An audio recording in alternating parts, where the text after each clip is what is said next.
Nawasak ang harapan ng papasaherong bus matapos mahulog sa banging mahigit 100 talampakan ng lalim sa Aurora, Zamboanga del Sur. Natanggal ang isang gulong at mga upuan ng bus. Sa paunang investigasyon, lumalabas na nawala ng preno ang bus habang nag-overtake. Nagpagulong-gulong pa raw ang bus kaya tumilapon ang mga sakay.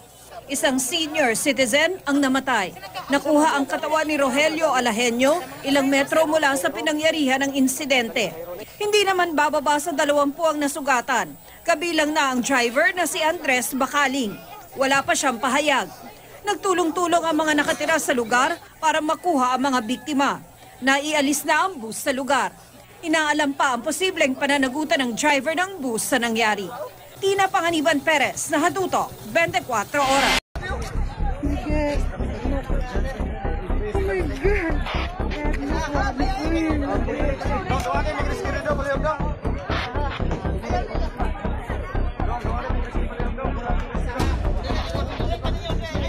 Wala, gila ko tabang Lord. Uy, tabang Lord.